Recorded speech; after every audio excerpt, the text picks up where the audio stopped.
Our guest for tonight is an architect by profession, former Congressman 1st District of Cavite for 9 years, and now running as mayor for Kawit, Cavite. Also, a fun fact, he is the great-grandson of General Emilio Aguinaldo. Grabe. Bigatin nating guest. None other than, please let us all welcome Kong Boy Blue Abaya. Ang ganda ng topic, Bray, kasi dito natin malalaman kung importante ba talaga iplano mo future mo o bahala na si Batman. Oo. Paano kapag yung plano mo hindi nasunod? What now?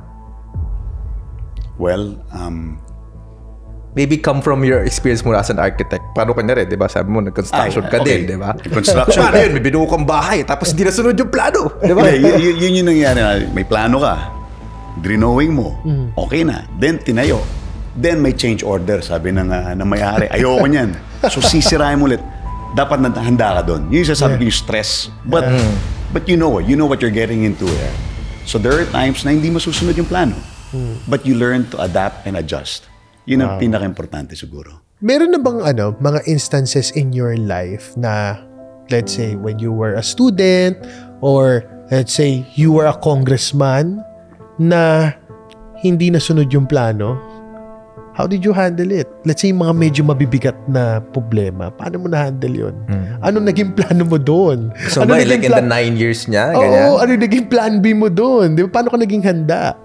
Well, siguro, you need, una-una, you need to be very patient. Kailangan maintindihan ka. Because you will encounter, especially you face the people every day, kaharap mo taong bayan eh. So you will encounter a lot of problems. Siyempre sa hirap ng buhay, ang dami nilang kailangan mo tulungan. The good thing is that you have the congressional office to help the people to what they need, especially in terms of, again, healthcare, which is the biggest problem, not only in Kawit, but in the whole Philippines naman talaga, problema ang healthcare. And again, you learn to adjust, find other ways how to help them, be more creative siguro when in terms of serving the people. Ang nangyayari kasi yun sa amin is people wake up, may sakit sila, ang problema walang pera. At ayaw nila magpa-check because they're worried about money. Money. And it is a big problem. And so, and I've seen people na talaga na lang pinapabayaan na lang, parang okay na, mamatay na lang. Pero ang sakit nun eh. No? Parang tinitiis mo yung sakit mo because, I mean, siyempre, kapag nagpunta ka ng ospital at wala kang pera, hindi lang problema, problemahin din ang pamilya mo eh. Yes. Di ba? Sa damay-damay kayo eh. And it's happening. Wala kang magagawa. Nandun eh. They come near every day, lumalapit sila, humingi ng tulong. And you can only do so much, di ba? I mean, makakatulong ka na makakutulong, but may limitations. Pero kung ikaw nakaupo sa munisipyo at walang corruption, and you use the funds that is right, you give it back to the people, then you solve a big thing for them. Yeah. Basic, which is health. Healthcare. Very important for them. Direk Je and Kong, no? Our topic for tonight is why planning your future is important.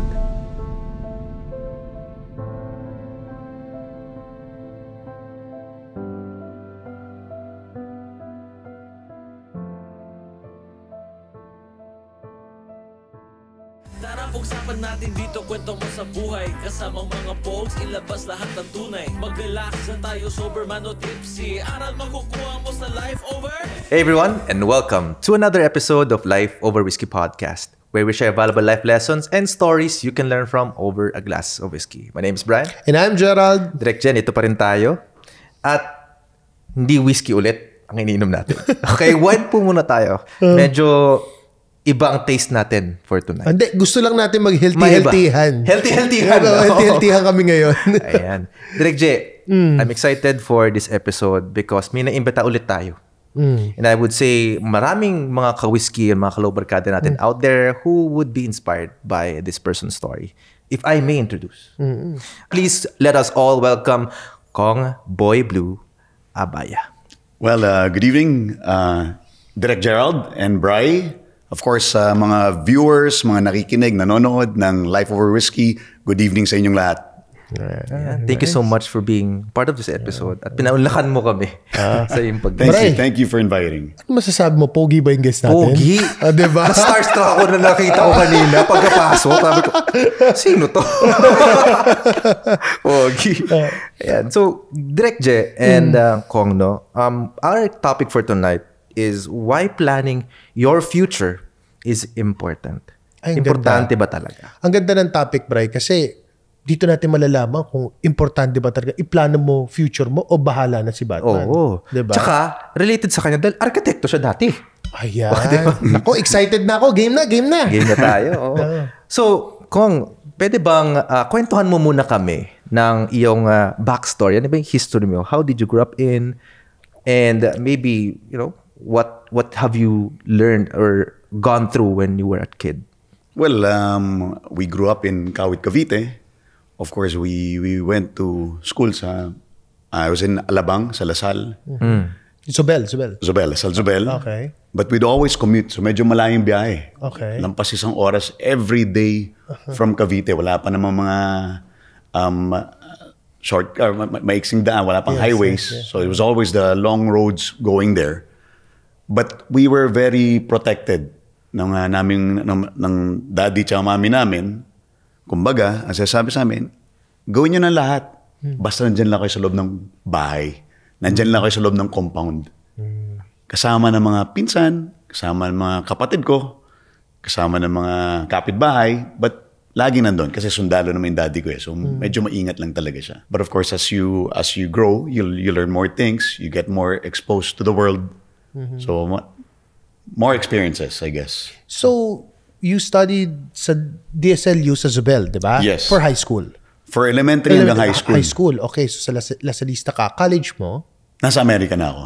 I went to Boston. So, nag-aral ako ng architecture sa Wentworth Institute of Technology. Wow. So, it was a change of career. Pre-med muna. Pre-med? Pre-med bio in San Diego.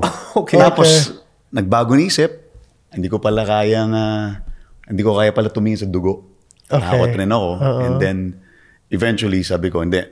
And I like drawing. Okay. Gusto kong gumuhit. Maganda gumawa ng mga plans. Technical drafting. I enjoyed it during high school. So, when I decided to take architecture, sabi ko, lipat akong Boston. Okay. And that's where I finished yung architecture yung architecture ko. Okay.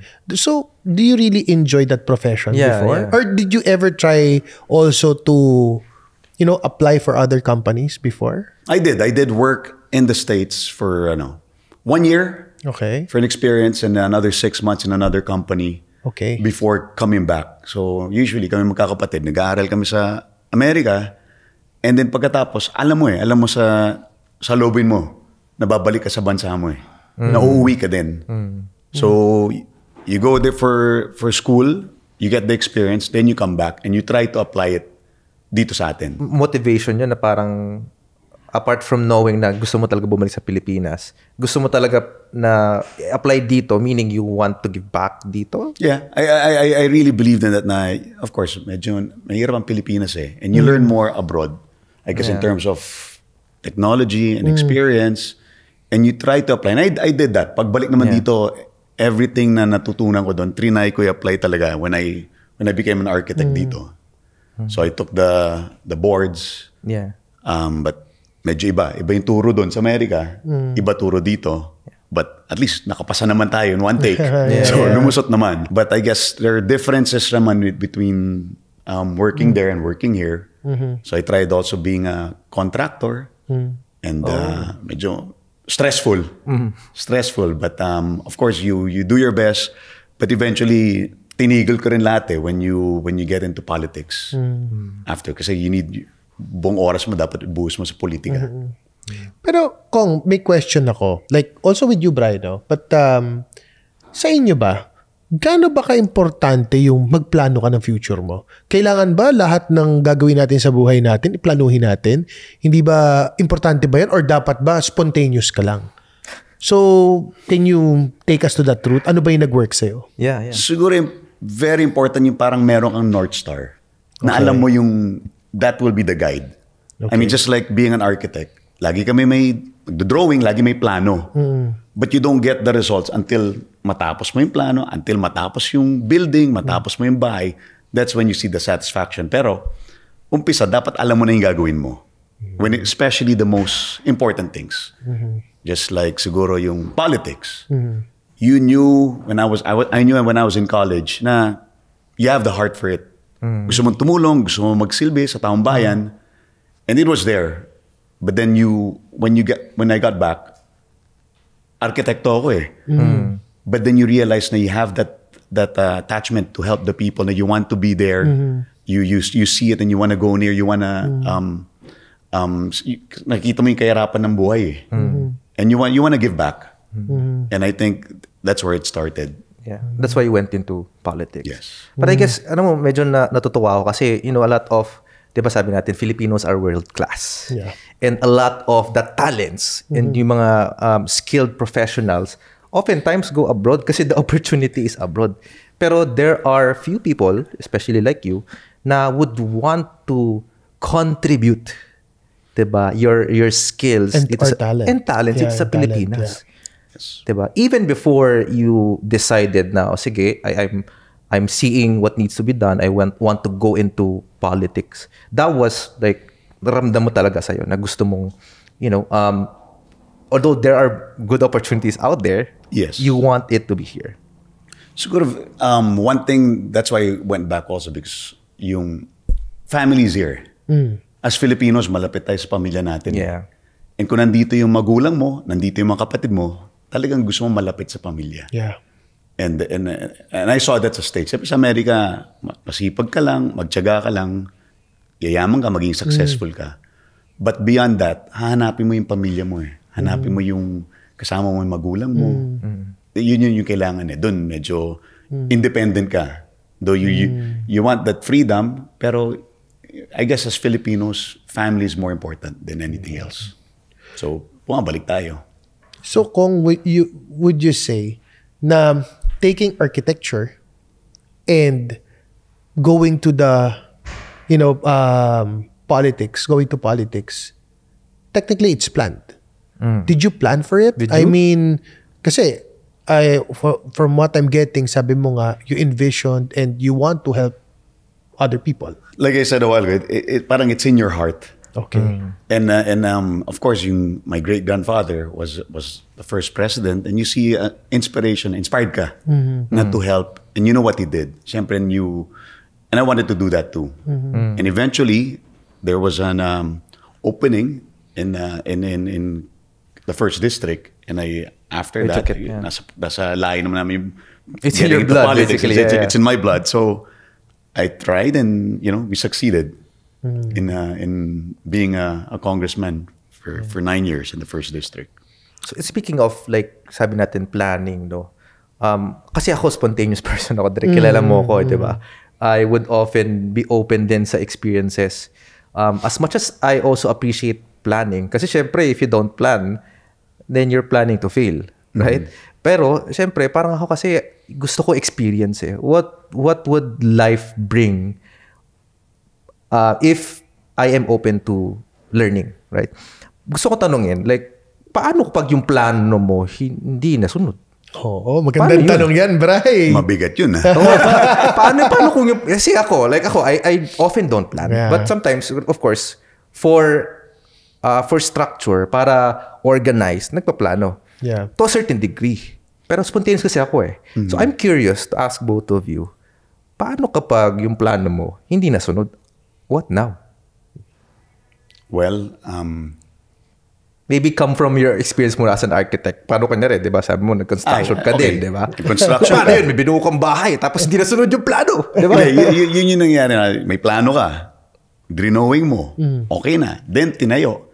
Then, may change order, sabi ng may-ari. Ayoko niyan. So, sisirahin mo ulit.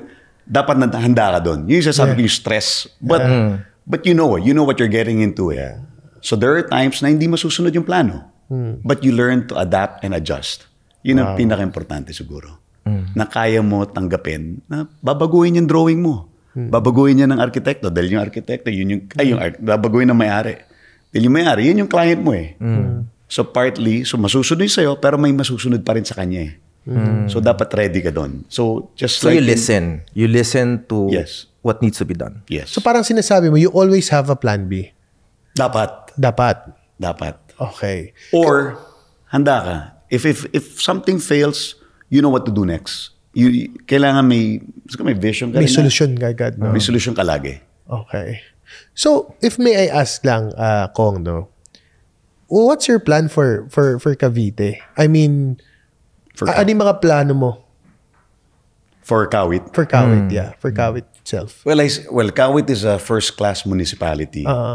But like I said, even though it's first class, marami pa rin mahirap. Maraming nahirapan in terms of healthcare, in terms of trabaho, kakulangan sa trabaho, infrastructure.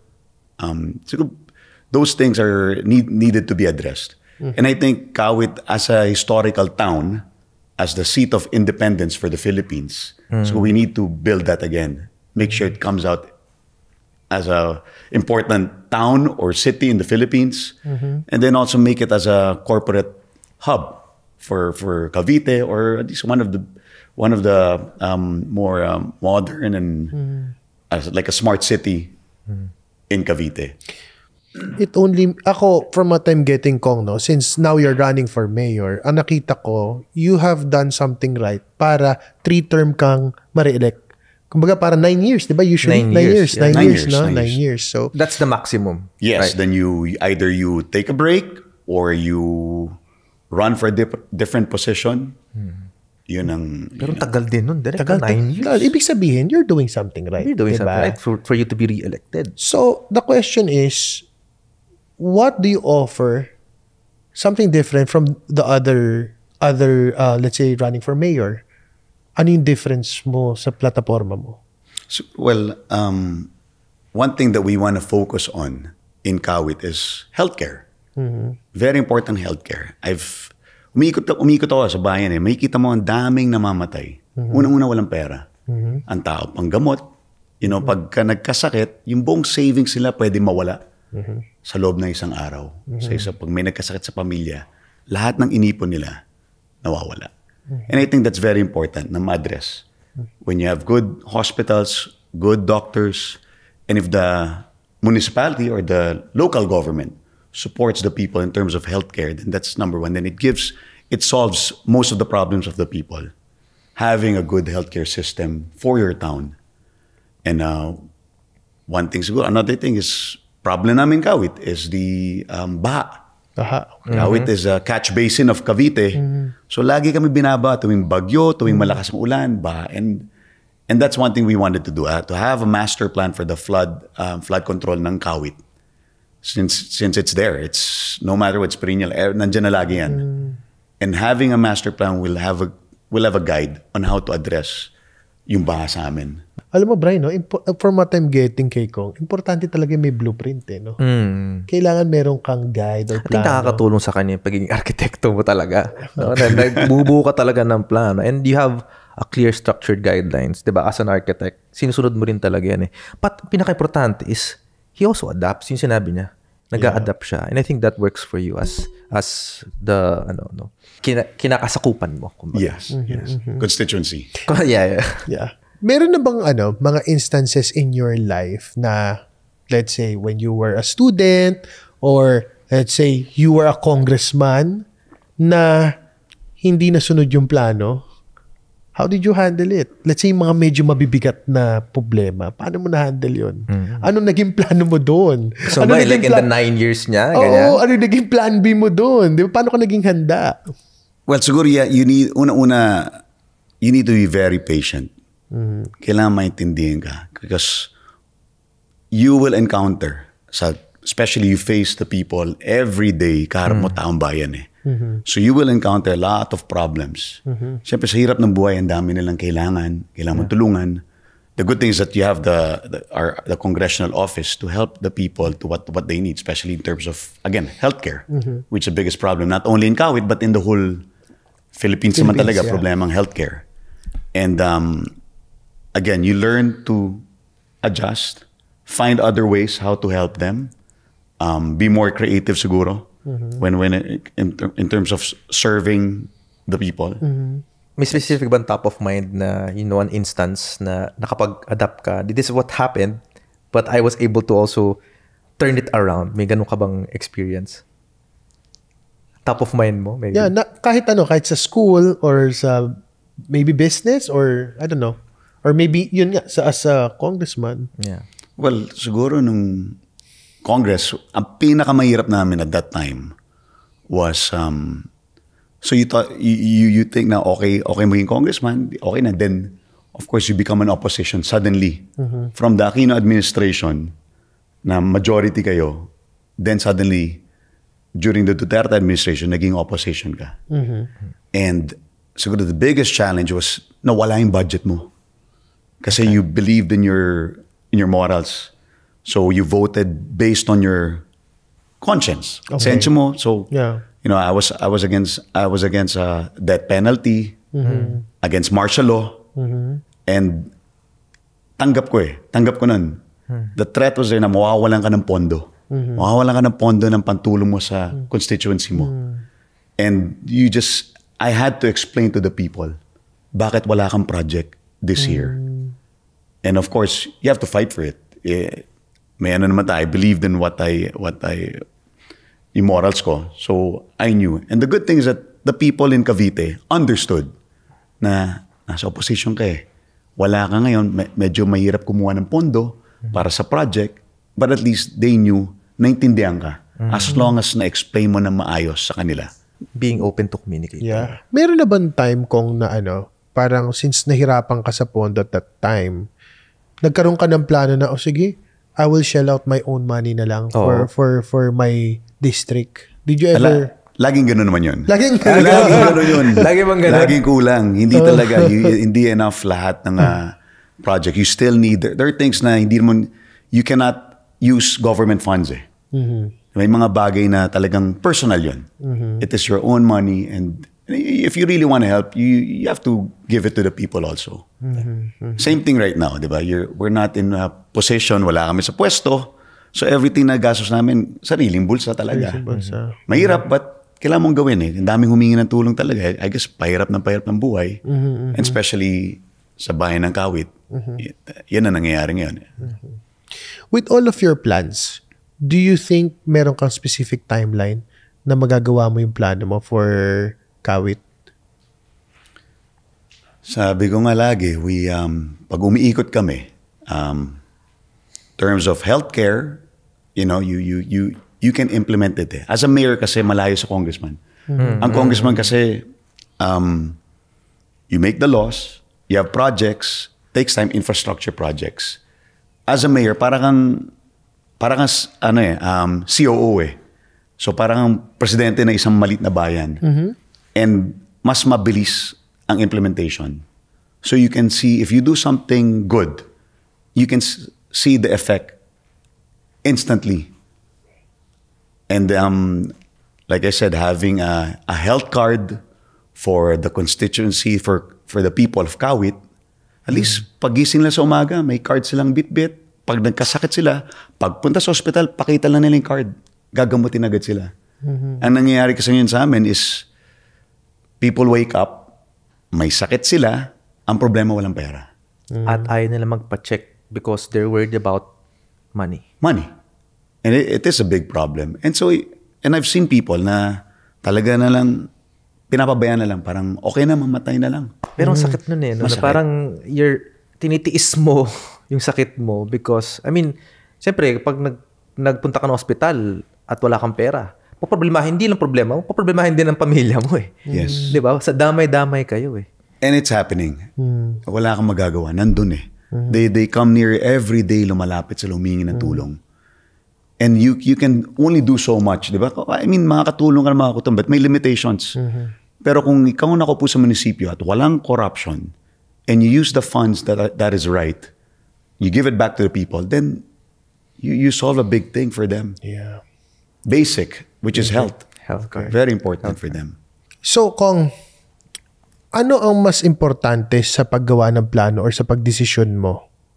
Puso o utak?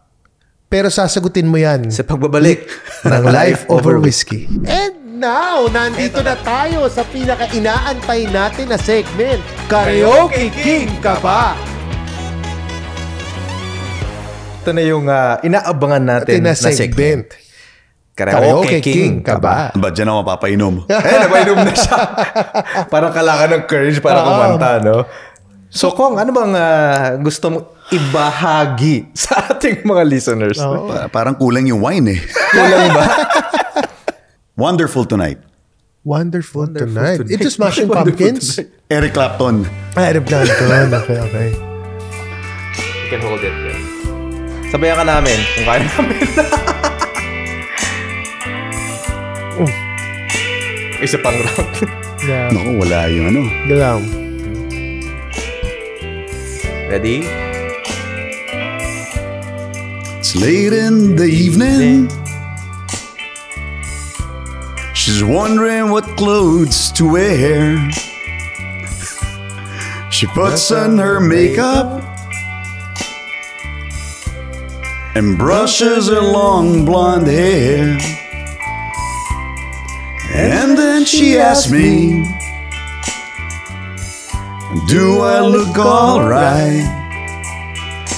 And I say yes. You look wonderful tonight.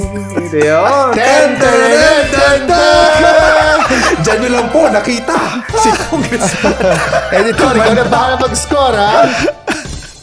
And now, let's move on to the next segment natin, Kong. Gusto namin malaman sa'yo, what do you think are your top 3 qualities as a person? As a human being. Again, this is the importance of this is para ma-verbalize mo kasi a lot of times the people around us are the ones telling us these. No? 3 qualities, Yes. Siguro, una-una yung pagiging chill ko lang. Chill. Chill. Very... Always Calm? Always calm. In control. Parang Always ganun. calm. I mean, very relaxed. Gusto ko laging masaya. Okay. Calm Gusto ko demeanor. tawa ng tawa. I mean, parang yung medyo magino pero medyo bastos. Okay. Mas gusto ko yun eh. I mean, despite maraming problema sa buhay, Yes. kaya mo pa rin tumawa eh. Yeah. And important niya para siguro matanggalin yung stress mo. Yes. So, you try to do that every day na tawa na tayo. And I do that with all my staff, ang people na nakakarap ko. They try mo maging tumawa, magpatawa. And that's one thing that's very important to me. Okay, and then number 2? Number 2 is yung pagiging maintindihin and yung patience. Patience, okay. You need that, especially right now with what's going on in life with all the people. There's a lot of problems in the world, and you need to know that what they're going through. Yeah. And kung kaya mo yon, kaya mo sakyan, kaya mo intindihin yung dinadaanan nila, then you can do something good for them. Yeah. Dapat di ka na sa stress doon. Tanggapin mo, makinig ka. Actually, dami qualities na sinabi niya. No? No. What I got is calm, understanding, patient, and you also have sympathy. Sympathetic. Yes, Or with Galing. empathy. Yeah. that's right. Kwentong mental health. So, ikaw, kamusta ang mental health mo? So, Uy. Kong, we have here so-called life cards. So, ang mangyayari lang is mamimili ka ng isa. You will read the question doon sa color brown na face-up card. Tapos, what will happen is, pagkatapos mong basahin yung question at sagutin, you will flip the card. May sagot si life card. Okay. Tingnan natin kung nagmamatch yung payo ni life card sa'yo. Okay. Okay. So, pili ka lang ng isa. Pakiramdaman mo. Parang na-excite si Kong, ha? Parang may mananalo ka dito eh. Oo. Aba, kumukuha sa ilalim talaga. Oo. Okay, so, color brown. Basahin ko muna. Basahin mo muna, yes. May oras ba na mas pinili mong manahimik kaysa mag-open up? Bakit? Parang mahirap yata ito Naalala mo yung instance na yun? May oras ba na mas pinili mong manahimik kaysa mag-open up?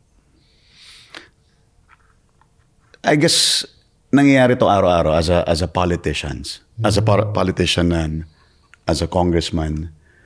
siguro kaharap mo maraming tao, di ba? Harap mo lahat. And alam mo nang linoloko ka eh. Alam mo nang yung taong kaharap mo, hindi totoo. Alam mong nagsisinungaling lang.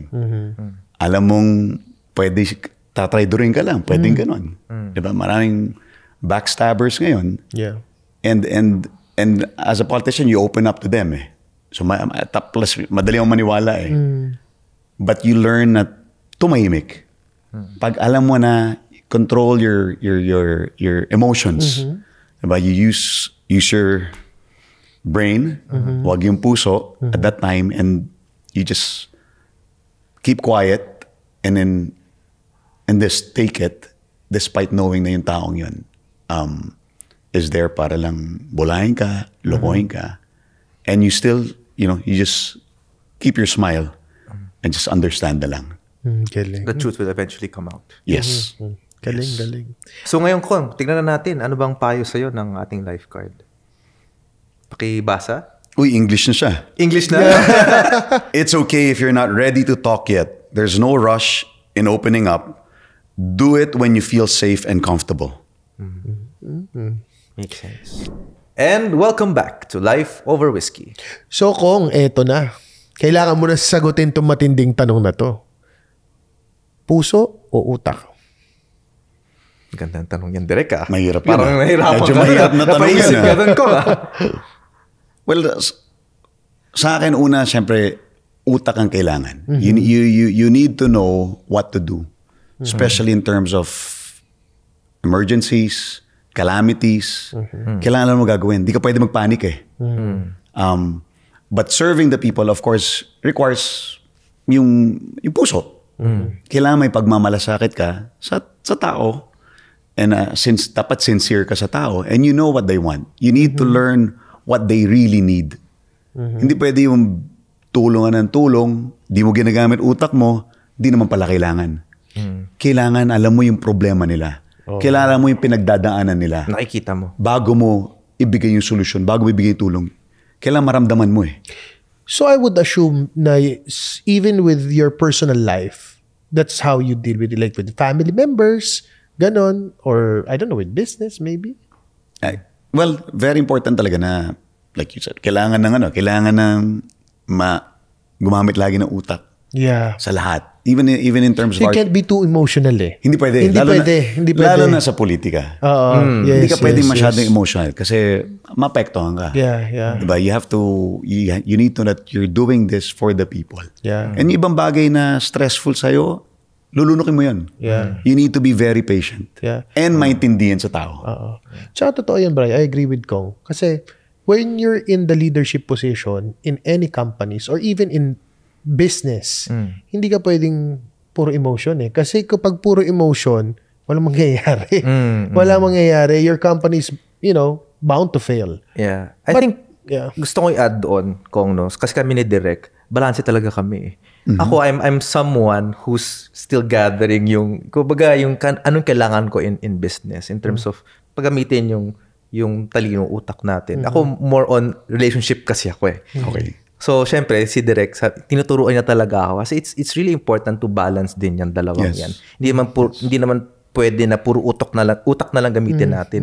Kasi mamaya, hindi na maramdaman nung kausap mo, 'di ba, the other party, na you're doing this because you care about it. It might feel transactional.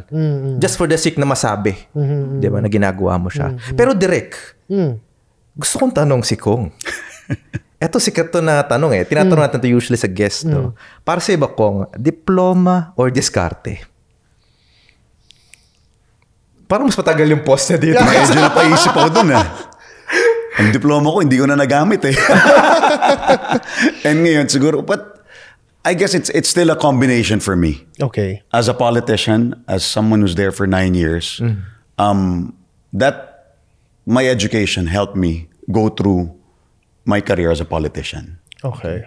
As an architect, you need the patience in building the plans and waiting for it to be built, to see yung final product. And the same with politics. Kailangan, you know what to do. Alam mo yung goal mo na eh. alam mo na gusto mo gawin yung kawit, gusto mo maraming trabaho, maraming hanap buhay para sa tao. You know that you want to give them the best healthcare system that a municipality can have. You know you want to make it an historical town. You want it to be a corporate hub also, na very developed. But it takes time. It will take time, and you know you can get there. But of course, the challenge now is elections. Isang ano yun. But you have to be focused on what you want. Nice. So you would say diploma kasi nakatulong sa'yo? Diploma at first. But in the end, diskarte all the way na afterwards. You just need that strong background para hindi ka madiskaril. Para hindi ka mawala. Na meron kang basic knowledge of things. Then you do your diskarte. Direk J, ano ba ang take-away mo sa ating usapan for tonight? Okay. Admittedly, may pagkapareho tayo in some ways na parang spontaneous person din ako. But nakita ko talaga yung importance ng planning ahead. Dapat meron ka talagang plano eh. Alam mo na merong start to finish. Hindi ka pwedeng, paano ka pupunta sa finish line kung wala kang plano? So para sa akin, importante na may plano ka, pero you must learn how to handle difficulties or along the way na pwedeng mabago yung plano mo. Sabi nga ni Kong, dapat lagi kang handa. So that's my takeaway for tonight's episode. How about you, sir? Ako, nare-realize ko na if you have big dreams, you need to plan big as well. Hindi yung pwedeng, kumbaga, marami kang gustong gawin, marami kang gustong, in your case, Kong, na execute para sa mga kababayan natin. Syempre, kailangan planuhan mo talaga na maayos yun. In our case, for anybody who's listening, kung meron kang talagang big dream na, let's say, have your own house. For example, as simple as that, getting your own house. Hindi naman pwedeng kinabukasan, di ba? You also have to plan, especially if it's in considering to the people around you, especially with your family. Tama. And like we said, even if hindi nasunod yung plano, yung binigay sa atin na sitwasyon we have to just adapt and accept it is what it is. How can I now move forward? How about you, Kong? What's your takeaway sa usapan natin tonight? Well, dami mo naisip eh. Dami mo natutunan rin. But siguro just like what you said, the plan is very important. That plan that you do right now, especially now that we're running and we're aspiring to be the mayor of Kawit, Cavite, you know what's there in the end. That you have a plan. And siguro accepting whatever the outcome is very important. So that your life doesn't, kumbaga hindi masira buhay mo pagkatapos niyan. Yeah. But, diba, itong plan to para sa tao. It's a sacrifice that you're doing for yourself, for your town, for the people. But handa ka rin, syempre, pag hindi mo nakuha yung gusto mo. So, galing. Lastly, do you have any like parting words that you want to address our Low Barcado or Maka Whiskey? Or for the people of Kawit? Yeah. Well, sa Kawit, sa mga supporters natin, sa mga nanonood sa Life Over Whiskey, have a plan. Have a plan and learn to adjust and accept things afterwards. Be more resilient. Whatever the outcome is. Tama. Maging mas matibay at magtiwala ka lang. Magtiwala ka rin siyempre sa taas. Very important. Magtiwala ka sa Diyos. Para sa atin. Para sa bawat tao yan. Grabe, Bray. Yung episode natin na nauna at saka itong pangalawang episode, grabe yung mga learnings natin. Oo. And excited ako kasi balita ko mamaya, dalawa na sila kasama natin. Oo. Nako. Sige. Ano kaya pag-uusapan natin?